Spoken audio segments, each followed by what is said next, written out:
नमस्कार, वेलकम, स्वागत है आप सभी का लर्न विद चौधरी।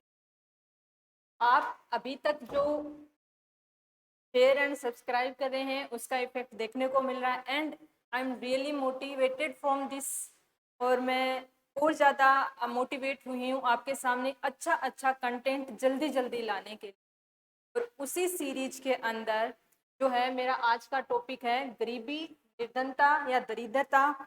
ये जो टॉपिक है ये मैंने सिलेक्ट किया है जितने कमेंट्स आए थे उसके बेसिस पे कि इनका इस पे मैं एक लेक्चर बनाऊं।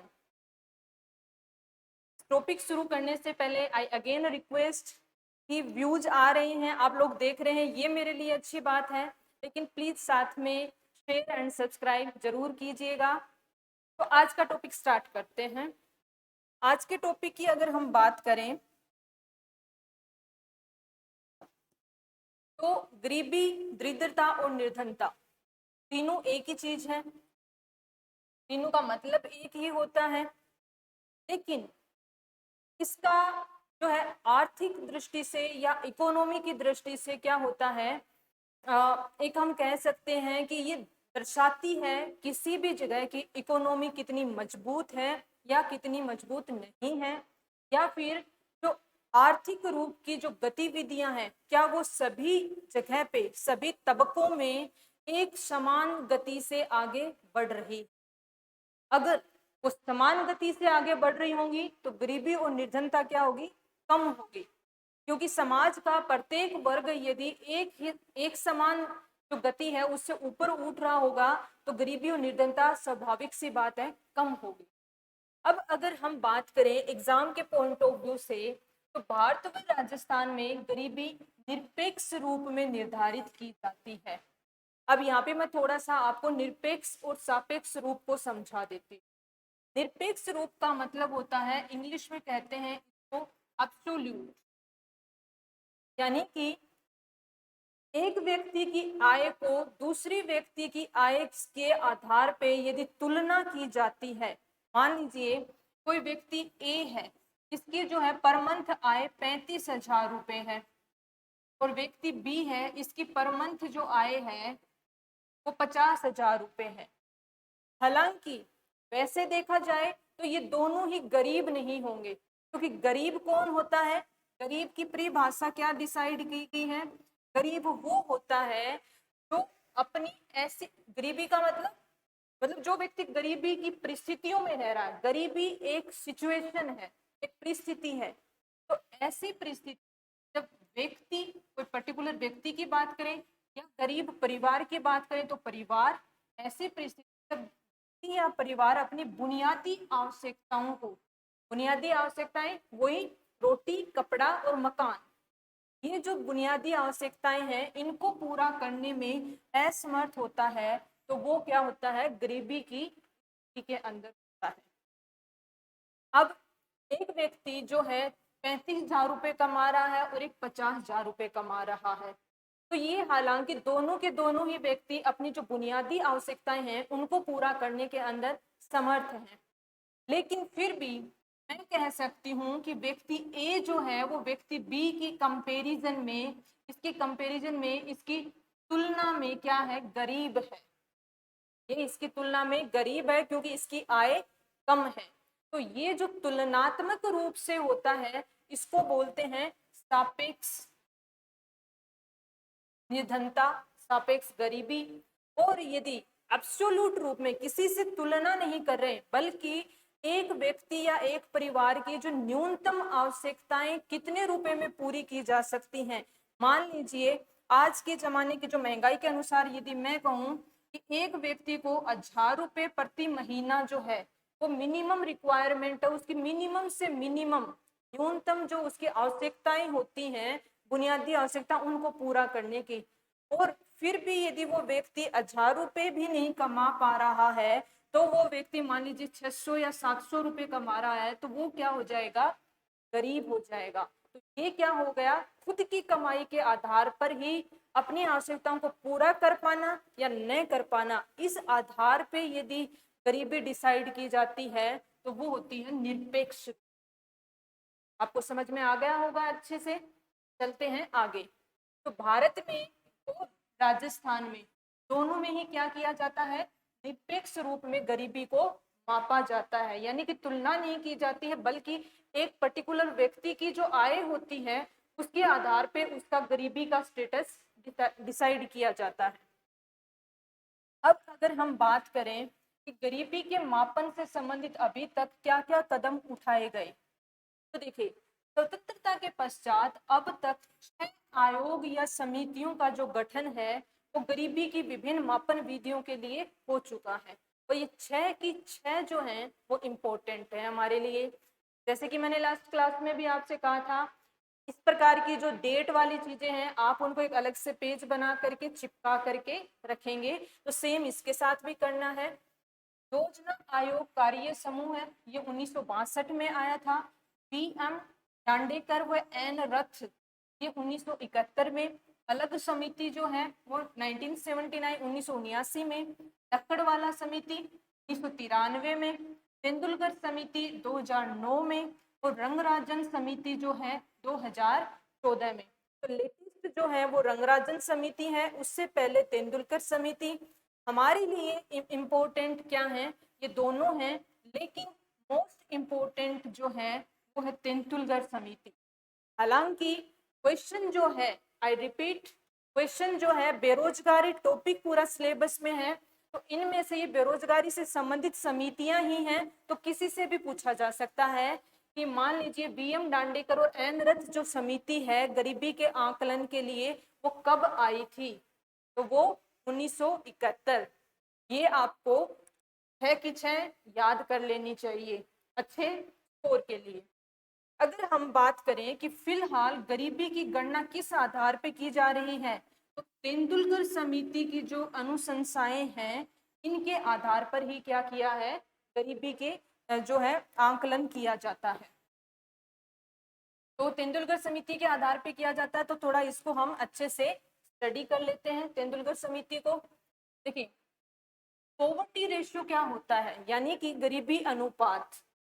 पॉवर्टी रेशियो या गरीबी अनुपात होता है टोटल जो पुअर लोग हैं, यानी कि कुल गरीब कितनी जनसंख्या में से हैं, तो कुल जनसंख्या, इसको बोलते हैं पॉवर्टी रेशियो।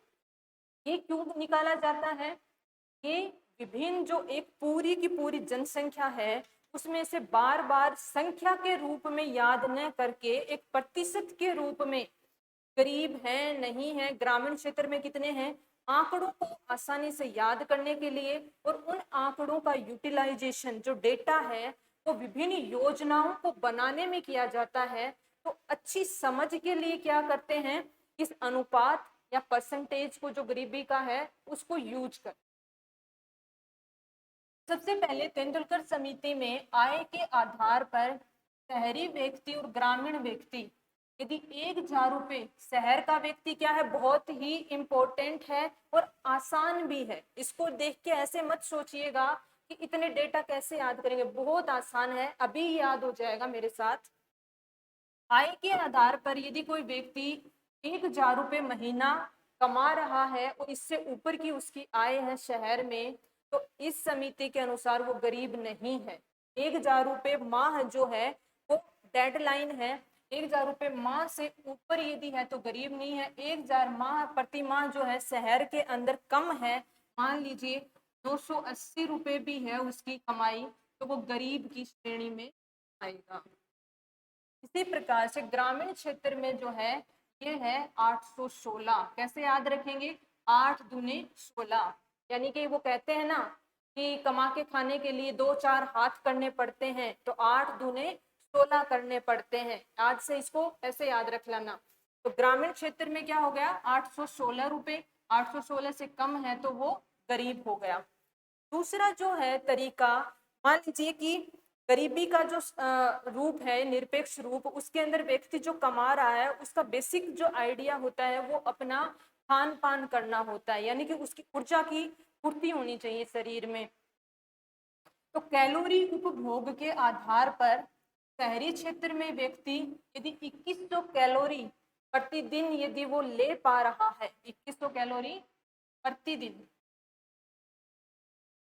तो वो गरीब नहीं है। यदि 2100 से कम कैलोरी उसको अपने खाने में जो भी थोड़ा पैसा कमा करके वो खा रहा है और उस खाने से यदि 2100 कैलोरी नहीं मिल रही हैं तो वो गरीब हो जाएगा।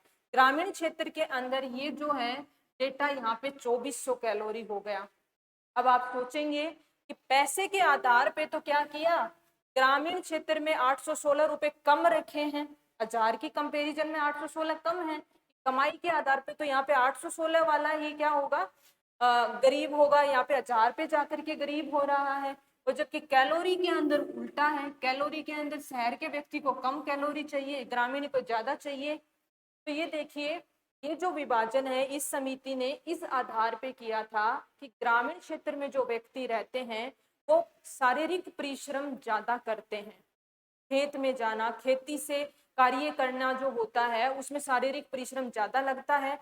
जितना ज्यादा शारीरिक परिश्रम लगता है उतनी कैलोरी की आवश्यकता होती है, चाहे वो गरीब ही क्यों ना हो। तो 2400 कैलोरी से यदि कम लेगा तो वो क्या हो जाएगा, गरीब की श्रेणी में आएगा। अगर उसने जितना पैसा कमाया उस पे आधार पे जो भोजन खाया है उस भोजन में इतनी कैलोरी नहीं है, तो ये इस आधार पे है। तो ये 2100 और 2400 कैलोरी हो गया।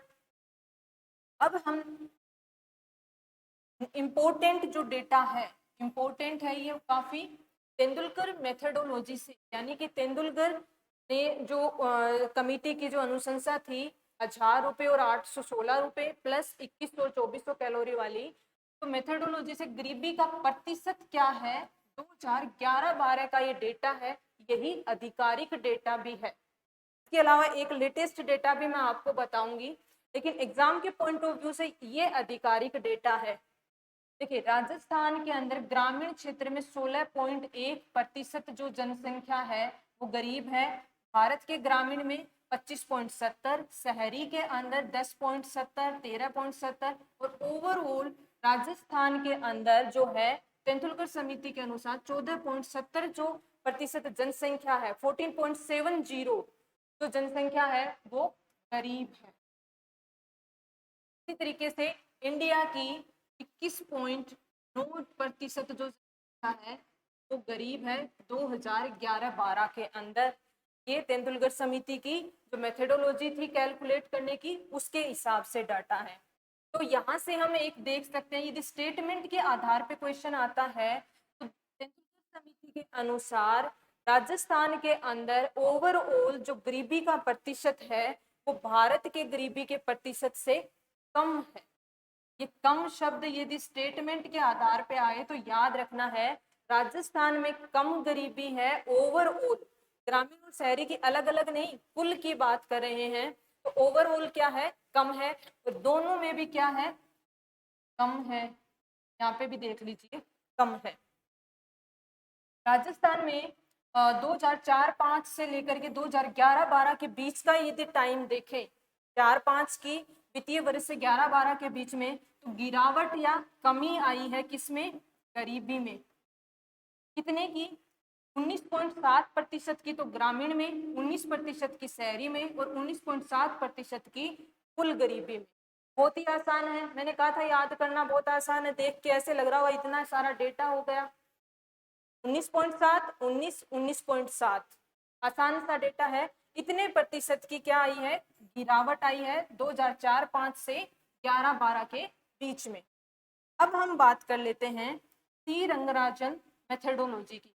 हालांकि ये 2014 में गठित हुई थी कमेटी और इसने अपनी अनुशंसा दी, लेकिन सरकार ने इन अनुशंसाओं को लागू नहीं किया है और अभी भी तेंदुलकर समिति की जो अनुशंसाएं हैं उसी के आधार पे क्या होता है, गरीबी का आंकलन होता है। सी रंगराजन मेथडोलॉजी से जो है राजस्थान के ग्रामीण में 21.4, शहरी में 22.5 और कुल 21.7, इसी प्रकार से भारत की 30.9, 26.4 और 29.5, यानी कि तेंदुलकर समिति से सबके अंदर ही क्या बढ़ गया, कुछ प्रतिशत गरीबों का बढ़ गया। यानी कि इनकी जो मेथडोलॉजी थी उसके अनुसार भारत में और ज्यादा गरीब लोग रहते हैं तेंदुलकर समिति की कंपैरिजन में, हर एक जगह पे डेटा बढ़ गया। तो राजस्थान के अंदर यदि इनके अनुसार देखें तो 2009-10 में 33.5% क्या थे, कुल गरीब थे, और भारत के अंदर 38.2 थे। और यही लोग, ये रंगराजन कमेटी की बात कर रहे हैं, 2011-12 में 21.7 पे आ गया और 29.5 पे आ गया। तो टोटल 9-10 से लेकर के 11-12 यानी कि लगभग कितना हो गया, 2 वित्तीय वर्ष, 1 वित्तीय वर्ष ही हुआ बीच में, 10 से 11 वाला, तो 11.8% गरीबी घटी। अब यहां से क्वेश्चन किस प्रकार से बनेगा वो आप थोड़ा ध्यान से सुनिए। क्वेश्चन इस प्रकार से बन सकता है कि सी रंगराजन समिति की जो रिपोर्ट है, सी रंगराजन समिति रिपोर्ट के अनुसार 2009 से 2011 का जो वित्त वर्ष है उसके मध्य गरीबी का प्रतिशत घटा, बढ़ा, नहीं घटा, नहीं बढ़ा, कुछ नहीं हुआ, या फिर सीधे सीधे डेटा भी पूछ सकते हैं कि सी रंगराजन जो मेथोडोलॉजी है, तरीका है समिति का, उसके अनुसार तेंदुलकर समिति से जो है गरीबी का अनुपात बढ़ा, घटा या नहीं, इस प्रकार का जो क्वेश्चन, या फिर डायरेक्ट क्या आएगा कि सी रंगराजन समिति के अनुसार भारत में गरीबी का प्रतिशत कितना है 2011-12 में, सीधा सीधा। तो ज्यादा इंपॉर्टेंट आप कुल वाला, मतलब अगर आप पूरा नहीं याद करो तो दोनों समितियों का कुल वाला डेटा तो हमें याद ही रहना चाहिए। और ऊपर वाले में जैसा मैंने बताया था कि ग्रामीण और शहरी और राजस्थान का तीनों का ओवरऑल इंडिया के ओवरऑल से क्या है, कम ही है प्रतिशत। अब गरीबी रेखा का आंकलन जो है उसका आधार क्या था, सी रंगराजन कमेटी का। सी रंगराजन का देख रहे हैं हम, तेंदुलकर का हमने देख लिया था 1000 रुपए, 816 रुपए, 2100 कैलोरी और 2400 कैलोरी। तो उसी के अनुसार प्रति व्यक्ति खर्च यदि बात करें तो ग्रामीण क्षेत्र में 32 रुपए प्रतिदिन और शहरी क्षेत्र में 47 रुपए प्रतिदिन, और प्रति महीना यदि बात करें तो 972 रुपए और 1407 रुपए, यानी कि 816 की जगह पे तो 972 हो गया, 1000 रुपए की जगह पे हो गया 1407 रुपए प्रति महीना। तो इसी वजह से क्या हो गया, गरीबी का भी प्रतिशत जो है इस कमेटी की रिपोर्ट के अनुसार बढ़ गया था। अब आते हैं हम राजस्थान में स्थिति क्या है, लेटेस्ट डेटा, ये हमने 2011-12 के सारे परसेंटेज जो आधिकारिक रूप से हैं वो देखे। हालांकि करंट अफेयर का यदि सेक्शन इसमें इंक्लूड कर लें, क्योंकि ये जो मैंने सेक्शन उठाया है ना राजस्थान की वर्तमान स्थिति, ये मैंने यहाँ पे इंक्लूड कर लिया आप लोगों के लिए करंट अफेयर से, क्योंकि हो सकता है टॉपिक है हमारा तो सिंपल टॉपिक बस दे रखा है गरीबी और निर्धनता के बारे में, दरिद्रता के बारे में, तो उस पर तो क्वेश्चन कहीं से बन सकता है। क्योंकि ये जो डेटा है वो नेशनल फैमिली हेल्थ सर्वे 5 जो कि इसी साल रिलीज हुआ था और इसकी रिपोर्ट उसका डेटा है। आपको मैं फिर से बोलूं कि नेशनल फैमिली हेल्थ सर्वे 5वें सीरीज का जो है उसका डेटा है, उसके अनुसार राजस्थान की स्थिति क्या है। और ये जो डेटा है ये कौन जारी करता है, नीति आयोग। तो ये भी क्या हो गया, ऑफिशियल डेटा ही है द्वारा जारी। अब इस रिपोर्ट के अंदर गरीबी के बारे में जो बता रखा है उस सूचकांक का नाम क्या है, मल्टी डायमेंशनल पॉवर्टी इंडेक्स। तो क्वेश्चन क्या क्या बन सकते हैं, नेशनल फैमिली हेल्थ सर्वे में गरीबी से संबंधित डेटा कौन जारी करता है, नीति आयोग जारी करता है। नेशनल फैमिली हेल्थ सर्वे में जारी डेटा जो है गरीबी से संबंधित उसका इंडेक्स या सूचकांक का नाम क्या है, मल्टी डायमेंशनल पॉवर्टी इंडेक्स है। इसके अनुसार राजस्थान में गरीबी का प्रतिशत कितना है, 29.64% है। स्थान कौन सा है, भारत में 8वां स्थान है। और मैं आपको एडिशनल इंफॉर्मेशन दे दूं कि सबसे गरीब जो राज्य है वो बिहार है, यानी कि गरीबी के अंदर यदि रैंक दें तो बिहार की फर्स्ट रैंक है, यानी कि सबसे गरीब जो है, सबसे गरीब है बिहार। और सबसे कम गरीब यानी कि गरीबी जिसमें न्यूनतम है वो राज्य है कम गरीब वाला केरल। और राजस्थान के अंदर 29.64% कुल आबादी का 29.64% जो आबादी है वो गरीब, और इसके साथ हम 8वें स्थान पर हैं। इसके सूचकांक को बनाने के लिए स्वास्थ्य, शिक्षा और जीवन स्तर तीन तो ब्रॉड डायमेंशन हो गए, डायमेंशनल था ना, तीन क्या हो गए, ब्रॉड डायमेंशन। कौन कौन से? स्वास्थ्य, शिक्षा और जीवन स्तर। अब इन तीनों के कुल मिलाकर के 12 सूचकांक हैं। तीन डायमेंशन, उनके 12 सूचकांक के आधार पर ये रिपोर्ट तैयार की गई है। तो ये गरीबी पे आपका लेटेस्ट इंफॉर्मेशन यहाँ पे आ गई है, इसको अच्छे से याद कीजिएगा। राजस्थान में गरीबी के प्रमुख कारण क्या हैं? क्योंकि अगर हम टॉपिक पढ़ रहे हैं तो राजस्थान के कॉन्टेक्स्ट स्पेसिफिक भी हमें चलना चाहिए। तो राजस्थान में गरीबी के प्रमुख कारणों की यदि चर्चा करें तो ऐतिहासिक व भौगोलिक परिस्थितियां। ऐतिहासिक कैसे? देखिए, राजस्थान एक क्या रहा था, अंग्रेजों के जो शासन के दौरान भी राजस्थान एक रियासती राज्य था। के अंदर 19 जो है रियासतें थी, और रियासतों में क्या चलती थी? सामंती व्यवस्था चलती थी। सामंती व्यवस्था में जो है, जो जो ग्रामीण क्षेत्र या लोअर वर्ग के जो लोग थे उनका बहुत शोषण होता था। लगान की वसूली, लाग बाग इनकी वसूली, जो कि हम पढ़ते हैं राजस्थान के अन्य जो हमारे सिलेबस है उसके अंदर विभिन्न प्रकार की लाग बाग ली जाती थी। लगान की तो अलग से वसूली होती थी। अलग अलग तरीके के जो है, जैसे कि झुम्पी टैक्स हो गया, और कोई हाथी का चारा, इस प्रकार के टैक्स भी लिए जाते। तो कुल मिला के शोषण होता था, तो उससे गरीबी जो है राजस्थान में वो ज्यादा हुई। भौगोलिक परिस्थितियां, मरुस्थली जो क्षेत्रफल है वो 60% है कुल राजस्थान का। तो मरुस्थली क्षेत्रफल होने के कारण यहाँ पे जो है कृषि आधारित आय है वो बहुत कम है। तो ये भी गरीबी का एक प्रमुख कारण है। जनसंख्या में तीव्र वृद्धि, राजस्थान के अंदर जो जनसंख्या वृद्धि दर है वो ज्यादा है, ओवरऑल जो इंडिया की जो ग्रोथ रेट है उससे भी ज्यादा है। महिलाओं की कार्यशीलता में कम भागीदारी, क्यों?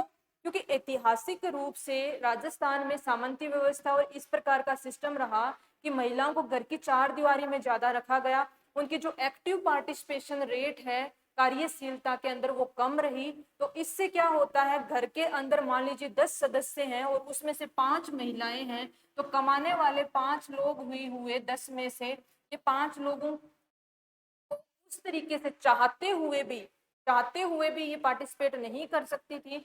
तो आर्थिक दृष्टि से राजस्थान पिछड़ा इस वजह से और गरीब बना। अनौपचारिक जो अनुपात में अनौपचारिक जो श्रम अनौपचारिक श्रम अनुपात में वृद्धि। अनौपचारिक श्रम क्या होता है? जो कैजुअल वर्क होता है, मतलब आज काम है कल काम नहीं होगा, यानी कि परमानेंट नेचर ऑफ वर्क नहीं है, तो उसमें वृद्धि हो रही है। यानी कि जैसे एक तरीके से अपनी आम भाषा में कहूँ तो दिहाड़ी मजदूर टाइप के जो श्रम है ना वो बढ़ रहा है दिन के बेसिस पे। तो महीने में 10 दिन तो काम मिल गया और 20 दिन काम नहीं मिला, दिहाड़ी मजदूर। तो वो जो श्रम का अनुपात है वो तो बढ़ रहा है, और परमानेंट नेचर का यदि कार्य मिले, यानी कि यहाँ पे मंथली आधार पे मंथली सैलरी पे काम करे, वो कम हो रहा है। तो इस वजह से भी गरीबी क्या है, बढ़ रही है। भूमि सुधारों का पूर्ण व सही तरीके से लागू नहीं होना। अब आप ये मत सोचिएगा कि मैम यहाँ पे ये कारणों को ऐसे क्यों बता रही हैं, हमारा तो ऑब्जेक्टिव टाइप का पेपर होगा, कोई सब्जेक्टिव थोड़ी है। तो देखिए, ऑब्जेक्टिव पेपर में भी स्टैंडर्ड हो गया है, आपने वीडियो प्रीलिम्स भी देखा था। इन सभी को क्या किया जा सकता है, छोटे छोटे एबस अदय या एबीसीडी स्टेटमेंट्स में डाला जा सकता है कि राजस्थान के निम्नलिखित में से गरीबी का प्रमुख कारण कौन कौन से हैं या नहीं है। तो इनके गो थ्रू होना भी एक आवश्यक है। भूमि जो सुधार हैं यानी कि लैंड रिफॉर्म्स हैं, उनको सही और पूर्ण तरीके से लागू नहीं किया गया है। कृषि उत्पादन में बहुत उतार चढ़ाव देखने को मिलता है, कभी तो मॉनसून ठीक ठाक हो जाता है, अदरवाइज जो मॉनसून की जो स्थिति है राजस्थान के अंदर वो ज्यादा अच्छी नहीं रहती है। इस वजह से क्या होता है, कृषि उत्पादन में बहुत उतार चढ़ाव होने से ग्रामीण गरीबी जो है वो बढ़ती है। इसका प्रमुख कारण भी है ये अपर्याप्त सामाजिक सेवा ढांचा। इसके अंदर हम कह सकते हैं कि शिक्षा, ग्रामीण क्षेत्र, दूरस्थ क्षेत्र, गांव ढाणियों में, बाड़मेर जैसलमेर में, दूर दूर के एरिया में शिक्षा से संबंधित जो है स्कूल, अच्छी क्वालिटी के स्कूल वगैरह वो नहीं है। और स्वास्थ्य की अगर हम बात करें, सामाजिक सेवा ढांचा के अंदर जैसे कि सामुदायिक केंद्र हैं, तो इनके अंदर इंफ्रास्ट्रक्चर उपलब्ध नहीं है। तो इस वजह से क्या होता है, दूर जाकर के इलाज लेना महंगा होता है। तो ये हमें बहुत अच्छे से पता है कि परिवार के अंदर किसी एक व्यक्ति को भी यदि गंभीर बीमारी हो जाए और उसके इलाज के अंदर अच्छा खासा परिवार भी क्या है, गरीब बन सकता है। तो ये भी क्या होते हैं, गरीबी का कारण बनते हैं। दूरस्थ ग्रामीण क्षेत्रों में शिक्षा एवं स्वास्थ्य सेवाओं का अभाव। राजस्थान में गरीबी दूर करने हेतु प्रमुख योजनाएं, ये मैंने लिया है आपके लिए आर्थिक समीक्षा प्लस जो गवर्नमेंट ऑफ राजस्थान की जो आधिकारिक वेबसाइट है वहां से, यहाँ से ये योजनाओं के बारे में मैंने लिखा है। सबसे पहले जो है संपूर्ण ग्रामीण रोजगार योजना। क्यों, देखिए रोजगार यदि व्यक्ति को मिलेगा तो इनकम होगी, आय होगी, और उस आय से वो अपनी बुनियादी आवश्यकताओं को पूरी कर सकता है। तो दैट मीन्स वो गरीबी के कुचक्कर से बाहर निकल सकता है। ये योजना 25 सितंबर 2001 से शुरू हुई। लंबी अवधि के सामुदायिक ढांचागत सुविधाएं, जो सामाजिक या सामुदायिक ढांचागत सुविधाओं के विकास हेतु, मान लीजिए कोई कंस्ट्रक्शन करवाना है, गांव से होती हुई लिंक रोड बनानी है, इस प्रकार की ढांचागत सुविधाओं का विकास किया जाता है। और उसी ग्रामीण क्षेत्र में जहाँ पे ये कार्य हो रहे होते हैं, वहीं के लोगों को क्या किया जाता है, फिर रोजगार दिया जाता है उस कार्य को करवाने में। 2001 से शुरू हुई थी। नेक्स्ट जो है गरीबी दूर करने की योजनाओं में सार्वजनिक वितरण प्रणाली, पीडीएस सिस्टम के तहत क्या किया जाता है, गरीबी रेखा वाले जो लोग हैं उनको, जो सोशियो इकोनॉमिक सेंसस के अंदर पिछड़े हुए लोग हैं, उनको राशन वितरण किया जाता है बहुत ही मिनिमम अमाउंट या पैसे पे, जैसे कि गेहूं 1 रुपए किलो, चावल 2 रुपए किलो, इस प्रकार से राशन कार्ड के माध्यम से बहुत सस्ता राशन दे करके उनके खाने की जो बुनियादी आवश्यकता है उसको पूरा किया जाता है। नेक्स्ट है सार्वजनिक वितरण प्रणाली हो गया, प्रधानमंत्री आवास योजना ग्रामीण व शहरी, तो ये दोनों क्षेत्र में, ग्रामीण व शहरी क्षेत्र के गरीबों के लिए है। ये 1 अप्रैल 2016 से चल रही है। इसके लिए मंत्रालय कौन सा है, मैंने क्यों लिखा, क्योंकि कई बार क्या है, मैंने देखा है इस चीज को, प्रधानमंत्री आवास योजना है तो लोग सोच लेते हैं कि आवास से रिलेटेड कोई मंत्रालय होगा, और बाई चांस यदि ऑप्शन में यदि कोई ऐसा मंत्रालय आ गया तो उसको आप टिक कर दोगे कि नाम से। नहीं, ये किस मंत्रालय की योजना है, ये ग्रामीण विकास मंत्रालय की योजना है। केंद्र और राज्य का 60-40 का योगदान होता है, 60% पैसे केंद्र देता है और 40% राज्य लगाता है। पात्रता कौन है, यानी कि कौन इस आवास योजना का लाभ उठा सकते हैं, तो सोशियो इकोनॉमिक सेंसस जो है 2011 का, यानी कि सामाजिक और जनजातीय जो जनगणना करवाई गई थी उसके पात्र लोग। ग्राम सभा जो है इसका अनुमोदन करती है, किस व्यक्ति को ये मिलेगा या नहीं मिलेगा, और जियो टैगिंग की जाती है, यानी कि उस आवास योजना को देखा जाता है, मॉनिटर किया जाता है मैप्स के माध्यम से। SC ST, भूमिहीन श्रमिक, शहीद परिवार, यानी कि जिसके परिवार में कोई शहीद हुआ हो, और एक्स सर्विसमैन और दिव्यांग, ये इस योजना के पात्र होते हैं। ये मेथड होता है, सबसे पहले जनगणना में सम्मिलित है कि नहीं, दूसरा ग्राम सभा से वो पारित होना चाहिए, और तीसरा उसकी जियो टैगिंग होनी चाहिए। चौथी जो योजना जो है गरीबी के निवारण के लिए, MNREGA, Mahatma Gandhi national rural employment योजना या स्कीम जो है वो बहुत ही अच्छा रोल प्ले कर रही है, जिसके तहत 100 दिन का गारंटीड रोजगार दिया जाता है। शुरू कब हुई थी ये, 6 जिलों में जो है 2 फरवरी 2006 से शुरू हुई। 6 जिलों में तो 2 फरवरी 2006 से शुरू हुई, और अप्रैल 2008 से संपूर्ण राजस्थान के अंदर लागू हो गया था मनरेगा। नेक्स्ट आता है पश्चिमी राजस्थान गरीबी समन परियोजना, यानी कि western Rajasthan poverty elimination programme, यानी कि poverty mitigation, western Rajasthan poverty mitigation programme, project जो भी कहें हम, ये है। इसकी शुरुआत 2008 से, और कब तक चलना था ये? दिसंबर 2014 तक चलना था। ये एक जो है 6 वर्ष की अवधि के लिए ये प्रोग्राम चलाया जाना था। किसके द्वारा? आईफेड के द्वारा। इंपॉर्टेंट योजना है, इसको ध्यान से देख लीजिएगा। पश्चिमी राजस्थान में गरीबी हटाने के लिए, क्योंकि पश्चिमी क्षेत्र का जो राजस्थान है, हमने ऊपर के जितने भी कारण पढ़े थे ना, वो सारे के सारे लागू होते हैं, ऐतिहासिक रूप से, भौगोलिक रूप से, और जो है शिक्षा और स्वास्थ्य का ढांचा, कृषि उत्पादन का कम होना। तो सबसे ज्यादा जो गरीबी है वो उधर देखने को मिलती है। उस क्षेत्र में 2008 से 2014 के लिए अंतर्राष्ट्रीय कृषि विकास कोष की सहायता से गरीबी को शमन करने का, यानी कि खत्म करने की परियोजना चलाई गई थी। लेकिन इसका 2 बार विस्तार हुआ और अंतिम रूप से ये 2014 की जगह पे जून 2018 तक चली, यानी कि तो जून 2018 में जाकर के योजना खत्म हुई। का यदि हम फुल फॉर्म देखें तो international fund for agriculture development. Next आपके जो 6 नंबर योजना आती है वो है राजस्थान ग्रामीण आजीविका परियोजना, राजस्थान रूरल लाइवलीहुड योजना और प्रोजेक्ट। वर्ल्ड बैंक के द्वारा है ये। ग्रामीण क्षेत्र के अंदर बेसिक जो लाइवलीहुड यानी कि रोजगार देने से संबंधित ये कार्य किए जाते हैं।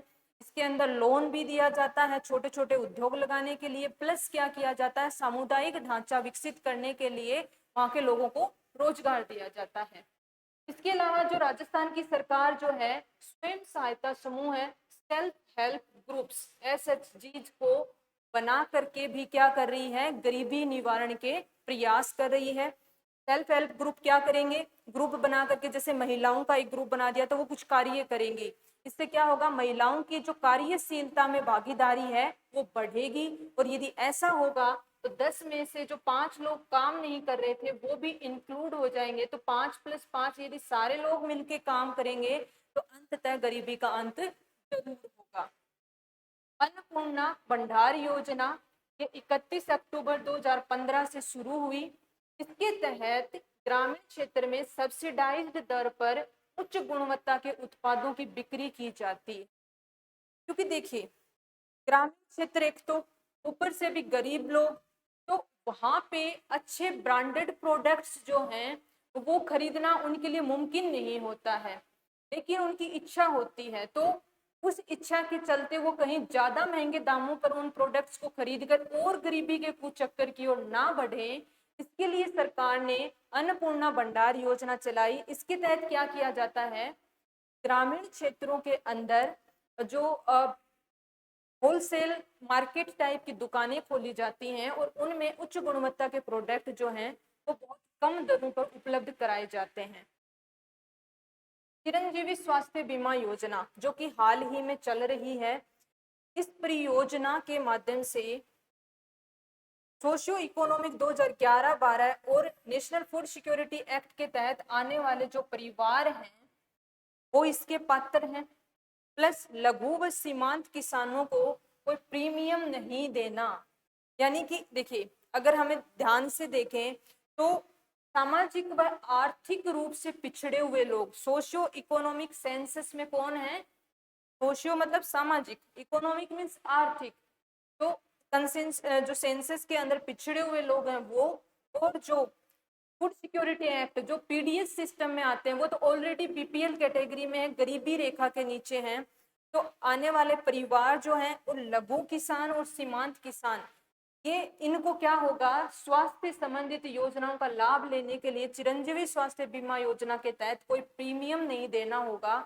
यानी कि इन लोगों का यदि स्वास्थ्य के ऊपर लगने वाला खर्च कम हो जाएगा तो गरीबी के निवारण में मदद मिलेगी। नेक्स्ट आती है हमारी रोजगार द्वारा गरीबी उन्मूलन। तो ये एक पूरा मैंने हेडिंग रखी है कि सब रोजगार से किस प्रकार से गरीबी उन्मूलन से संबंधित। तो पहली योजना है राष्ट्रीय ग्रामीण आजीविका mission, national rural livelihood mission, जो कि हमने ऊपर भी पढ़ा था, वो 2011 में शुरू हुआ था। मैंने भी बताया था कि इस मिशन के तहत क्या किया जाता है, ऋण दिए जाते हैं छोटे छोटे और खुद का कारोबार, छोटी उद्यम इकाइयां जैसे कि पापड़ बड़ी उद्योग, हस्तकला, कठपुतली बनाने का उद्योग, इन सब के लिए। इसके बाद में आता है क्षेत्रीय विकास के द्वारा गरीबी उन्मूलन। तो क्षेत्रीय विकास के द्वारा तो गरीबी उन्मूलन से मतलब है कि जिन क्षेत्रों के अंदर गरीबी की अधिकता है वहां पे, सीमावर्ती क्षेत्र, वेस्टर्न राजस्थान स्पेसिफिकली हो गया यहाँ पे, जो गंगानगर, बीकानेर, बाड़मेर और जैसलमेर ये एरिया है, वहां पे अलग से क्या किया गया है, विकास परियोजनाएं चला रहे हैं। मेवात क्षेत्रीय विकास कार्यक्रम के अंदर अलवर और Bharatpur, A means Alwar, B means Bharatpur के 12 ब्लॉक के अंदर स्पेसिफिक विकास परियोजनाएं चला रहे हैं। डांग क्षेत्र विकास कार्यक्रम 8 जिलों के अंदर, 8 जिले कौन से हैं, डांग क्षेत्र कौन सा है हमारे राजस्थान का, देखिए पूरा तो कोटा संभाग ये घर आ जाता है हमारा। तो डांग क्षेत्र है जहाँ पे चंबल नदी का बहाव है। बेसिकली कहाँ, कौन से क्षेत्र को कहा जाता है, चंबल नदी के बहाव क्षेत्र का जो बीहड़ वाला इलाका है इसको डांग क्षेत्र कहा जाता है। लेकिन जो डांग क्षेत्र विकास कार्यक्रम है ये 8 जिलों में चल रहा है, भरतपुर, धौलपुर, करौली, सवाईमाधोपुर, बूंदी, कोटा, झालावाड़ और जो है 12, इनके अंदर जो है 8 जिलों में ये चल रहा है। मगरा क्षेत्रीय विकास कार्यक्रम, मगरा क्षेत्र कौन सा है, तो मध्य अरावली का क्षेत्र है, अजमेर का दक्षिणी हिस्सा, राजसमंद, पाली, चित्तौड़गढ़ और भीलवाड़ा का कुछ हिस्सा और सिरोही और जालोर का हिस्सा, ये वाला जो एरिया है ये मगरा क्षेत्र में आता है। तो मगरा क्षेत्र के अंदर क्या है, थोड़ी बंजर और पथरीली भूमि है, तो उसके लिए अलग से गरीबी दूर करने के लिए स्पेसिफिक प्रोग्राम चल रहा है, तो गरीबी का उन्मूलन करने के लिए। तो that's all for today's session. I hope आपको ये सेशन पसंद आया होगा और बिल्कुल लाइक शेयर एंड सब्सक्राइब कीजिए। Thank you so much.